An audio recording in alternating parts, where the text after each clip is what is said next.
be myself. I'm gonna be myself on this. So people on YouTube always have something to type or say. One thing I can tell you is get to a gym, train, feel it. Go talk to a black belt, grappler, catch wrestler, jiu-jitsu black belt. Go in there and say, hey, can I get some punching gloves and just do whatever I want to you? And see, just ask them, I want to feel the truth. And if they're any part of a good guy, don't be mean. Go in and say, hey, I just want to feel the truth. I feel like a lot of the stuff I see is fake. A good jiu-jitsu black belt's going to say, sure, come on the mat, okay? Then after you feel that, then come back and say your comment, okay?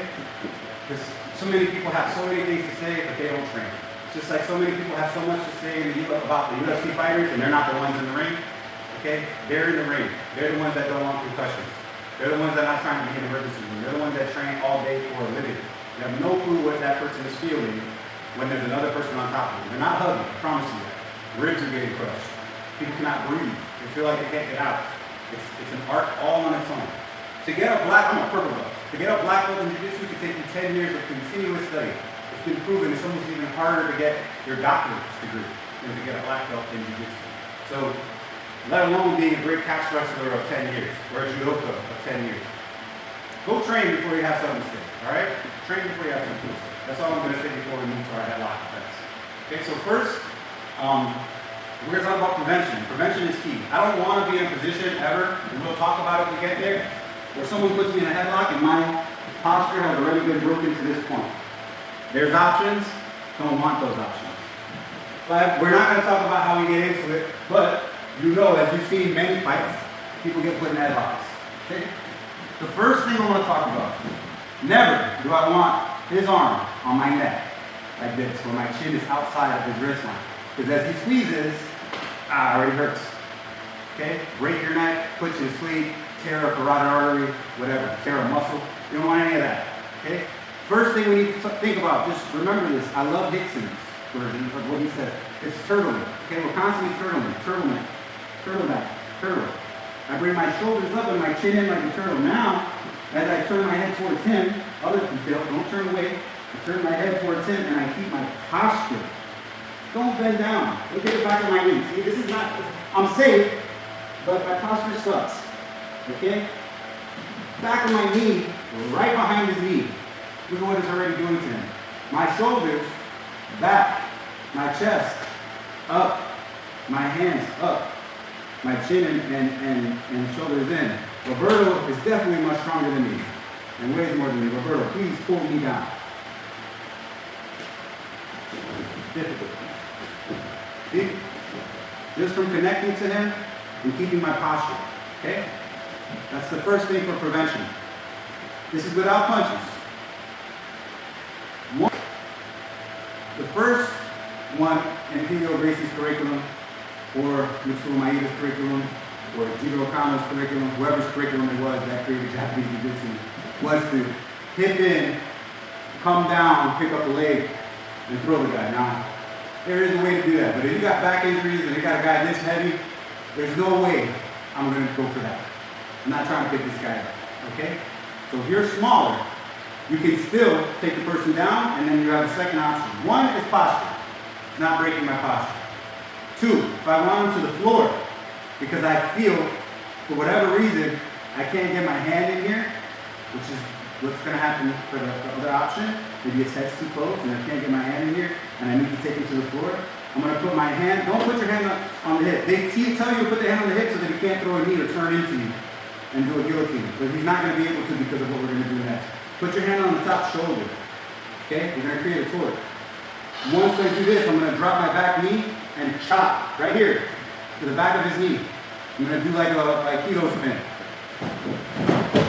Okay? Let's turn around so they can see our position. This way. Now we're here. If he continues to hold my neck, this is super important. I don't want to see anybody in here or out there who's learning Jiu-Jitsu from us, or any good Jiu-Jitsu artist, doing this to try to get out. You're going to hurt yourself in your neck. Mount. He's telling you to mount. Climb and mount. 1, 2, I'm going to put my hand, the bony part of my hand, the fist, and another hand to back it. Okay, go again. And I'm pretending that I'm doing a handstand on this very point. I'm not pushing and pulling away because I'm hurting my neck. He's pulling. So I'm only going to help him. He wants to pull. He's going to add to what's going into his neck. Aha. When I push, he releases. Now, I don't want to fall down for the arm bar. A lot of people will tell you, okay, come up, you have the arm, boom, good, you go fall down, arm bar, great. If this guy has friends, where I make a mistake, look where I am on my back. Nunca, never, I don't want to be on my back. Okay, one-on-one, MMA cage, match, great. Fight, hell no. There's my head. He's pulling, okay, pull. That's what he wants. He wants to pull, good. I'm going to help, boom. His arm's going to come up, and I'm going to come up high. I can see. I don't want anybody in my way when I go for my submission. I take his arm, come this way, finish him here. Okay? Put my hand on the mat, finish him right here. You can tap. Okay? I want to be up on top of him, not on the floor. Let's go one more time. And we'll just go through it without too much talk. Okay? Headlock, posture. Shoulders in. Arm over. Take a knee. Chop. Spin. Pulling. Hands on. Mount. Keep pulling. Up. He gives me the arm. Boom. Here's the arm lock here. Here's the kimura right here. Whatever you want to take. Here's the wrist lock right here. Okay? I don't care what you get. Here's the arm bar right here. As long as I'm on top, I'm safer and I'm happier. Okay? Depending on the scenario and the intensity, you can just control. Tell the guy to chill out. Control him. You can do one of my favorites. Smother him so he can't breathe. Or if it's super high intensity and it's MMA, you see what other options are. Okay? Part 2, second option, small person. I am the small person in this. Headlock, again, nothing changes. Knee behind, posture. But this time, I'm able to get my hand in because I'm lower. My hand comes up to his chin, makes him look at the sky. My back, just like the hip break, where I can use my hands here to chop, should break. Once it breaks, my hand is going to help. Turn, turn, turn, and not here, but here. Guillotine. The reason not here, he can rush me and take me to the floor. He can grab my legs. Yes, don't want that. I can sprawl, but it's a big fight. Here, as I sprawl, take me out, hit me in the balls, hurt me. Very difficult to finish this here. Okay? You alright? Okay, so one last time, nice and slow. Headlock.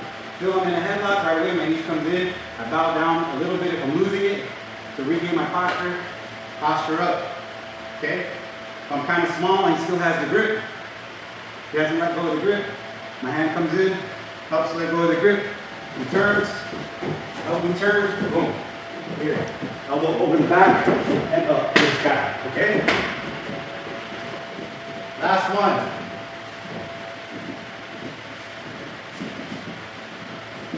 Headlock. This time, again, posture. Okay? I get him to break the grip because he's trying to punch me in the face. If he gets here, he's about to punch me in the face. Go ahead. This hand first. Go ahead, punch me. This hand first. This hand next. Everybody says this. Totally fine. I have no problem with it. But if he's really strong, I don't like people pulling because it just makes it easier. Really strong, pull it out. Or they lose it themselves. Or they get a grip like this, and he's just strong. He pulls it out. Do a punch. Yeah. Boom. Punch to the face. Go again. What I prefer is when I feel myself in the headlock, turtleneck, chin in, he's about to punch me. Boom. I like this. Take it out. Take it out. It's not normally top. Reason why I like this, yeah, he puts his hand behind his back, he's going to get submitted just like that. I haven't even done anything. See that? This. Now this. Start pulling. We're trying to touch my face. Hand over the meat of the hand. I turn, chest outwards, opening up my chest, not my arm, my body's connected. Everything stays connected. There's a submission right here with the wrist. And you say tapping the field. Okay? Otherwise, I don't step out and leave him space to elbow here. Never this.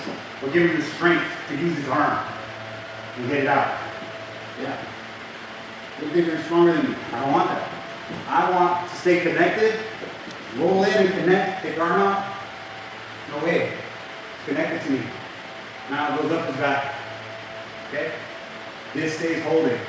I don't want him going nowhere. Okay? Now I can lock him out. Lock him out. Lock him out. Or change my grip. Lock him out. Take him down. Okay? Your three preventions with counters. Okay? Now let's drill them all. 2, 3 each. Let's go.